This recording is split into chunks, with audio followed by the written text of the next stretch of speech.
सुनील साजन, 65 करोड़। सुनील साजन, शुभ्रस्ता ने बहुत interesting angle दिया इस डिबेट को। शुभ्रस्ता कह रही है भैया आप अगर मुसलमानों को दे रहे हैं आरक्षण तो इसकी चर्चा होनी चाहिए कि किससे छीन के दे रहे हैं मुसलमानों को, क्योंकि आप तो पिछड़ों के वर्ग में पक्ष में हमेशा खड़े रहते हैं। सुनील साजन बोलिए। अरे हम पिछड़ों की लड़ाई लड़ रहे हैं मानक जी, और सबकी लड़ाई लड़ रहे हैं। मैंने सबको सुना है, इसमें दो तीन बातें निकल के आई हैं। एक तो आपने भी कहा कि जब तक डेटा नहीं है तब तक इस समस्या का हल नहीं हो सकता। दूसरी बात मानक जी, ये अभी दुर्भाग्य है इस देश का कि जैसे ही आरक्षण का नाम आता है भारतीय जनता पार्टी, आरएसएस और कुछ और आत्माएं बिल्कुल भटकने लगती हैं। लगता है कि उनसे कुछ छीना जा रहा है। अरे भाई, आपसे नहीं छीना जा रहा आरक्षण। बाबा साहब ने अगर संविधान में को दिया है तो उन जातियों को, उन वर्गों को आरक्षण मिल रहा है जो हजारों सालों से शोषित, पीड़ित, वंचित रही हैं। अगर मैं इतिहास में चला जाऊंगा कि उनका शोषण कौन कर रहा था तो कई लोगों की मिर्चियां लग जाएंगी। हम उस पर नहीं जाना चाहते क्योंकि हम सबका सम्मान करते हैं, सभी जातियों का, सभी धर्मों का। इस डिबेट में यह भी आया कि धर्म, जाति।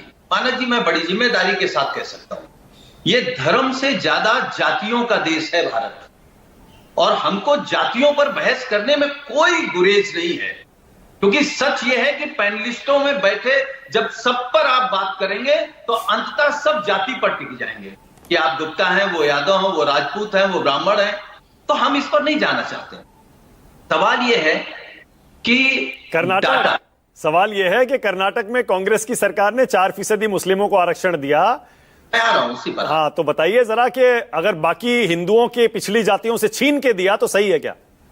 नहीं, हम दूसरी बात कह रहे हैं। हम तो कह रहे हैं गुजरात में मोदी जी ने दिया, या उत्तर प्रदेश में योगी जी दे रहे हैं, या नीतीश कुमार जी दे रहे हैं, या महाराष्ट्र में कौन दे, या कर्नाटक में कौन दे रहा। सवाल इस बात का नहीं है।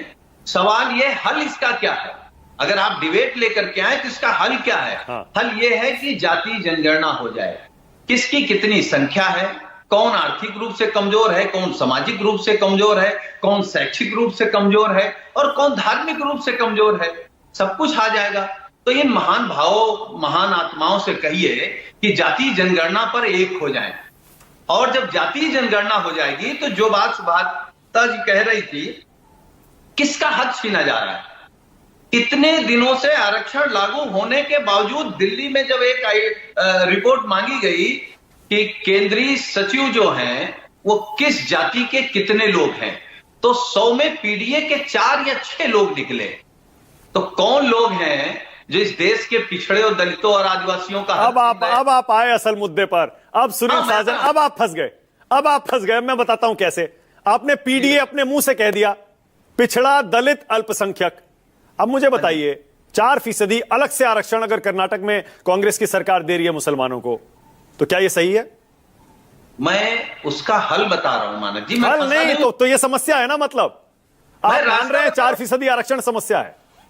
जब तक जाति जनगणना नहीं होगी, और जो भी जाति जनगणना के खिलाफ हैं वो सामंती सोच के लोग हैं, वो देश के खिलाफ है, देश के पिछड़े दलितों आदिवासियों के खिलाफ हैं। क्योंकि जाति जनगणना हो जाएगी तो सारी समस्याओं का हल हो जाएगा। तो मतलब आप कह रहे हैं धर्म के आधार पर आरक्षण नहीं होना चाहिए? मानक जी, इस देश में 2-3% वाले लोग सरकारी संस्थाओं में 98% पर कब्जा किए हैं। उनका क्या होगा? उनके खिलाफ लड़ाई है। मैं पूछ रहा हूं ए फॉर, आप कह रहे हैं जीब्रा। मैं पूछ रहा हूं बी फॉर, आप कह रहे हैं फैन। अरे भाई सीधा बताइए ना, मुसलमानों के लिए धर्म के आधार पर आरक्षण होना चाहिए या नहीं होना चाहिए? देखिए, जिन्होंने हमको संविधान दिया उस संविधान में धर्म के आधार पर आरक्षण नहीं है, तो हम कैसे कह सकते हैं कि धर्म के आधार पर आरक्षण सही है? गलत है ना।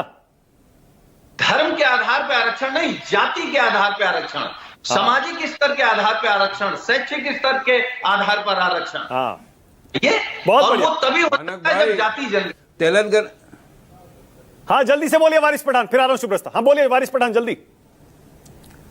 तेलंगाना असेंबली में कानून पास हुआ है 2017 में मानक भाई। उसमें जो रिजर्वेशन है OBC Muslim in job and education 4% से बढ़ा के 12% कर दिया है आपने। ये भी हो रहा है। हाँ, ये क्यों नहीं देखते हैं लोग, सब लोग? बस आपको खाली एक ही चीज देख रहे कि मुसलमान को क्यों दे दिया। अरे नहीं भाई, मुसलमान को नहीं दिया, वो जो पिछड़ा हुआ वर्ग है मुसलमानों के अंदर, सोशली एजुकेशनली बैकवर्ड है, उनको मिला है रिजर्वेशन, और मिलना चाहिए। क्या मुसलमान इस देश का हिस्सा नहीं है? क्यों नहीं मिले हमको? ठीक है, ओके। ये तकलीफ सब इनको ये हो गई, इसका काट के नहीं, ये दिया गया। मैंने आपको तेलंगाना का क्लियर पिक्चर बता दिया। ओके, शुभ्रस्ता बोलिए। एक बात कही जा रही है कि कास्ट सेंसस पे एक मत होना चाहिए देश में। उसके पहले मैं एक सवाल पूछना चाहती हूँ कि जब बिहार में यही जो आज इंडी गठबंधन है, उन्हीं की सरकार हुआ करती थी, बहुत रीसेंट बात है, जातीय जनगणना जैसा कुछ किया गया वहां पर, जिसको सर्वे नाम दे करके छोड़ दिया गया, आज तक उस सर्वे का जो एक प्रॉपर फाइन प्रिंट होता है वो हमारे सामने नहीं आ पाया। तो जातीय जनगणना हम कराएं तो आपके पास प्रश्न क्या है, ये भी तो एक बार यही हम ही हो सकता है, मैं सवर्ण जाति से आती हूँ, हो सकता है मेरे यहाँ कुछ लोग ओबीसी से हो, हम जानना चाहते हैं कि आप ऐसे क्या सवाल पूछेंगे जो उतने करोड़ रुपए खर्च करके सवाल पूछे नहीं गए। नहीं, और दूसरी बात तो ये भी है ना,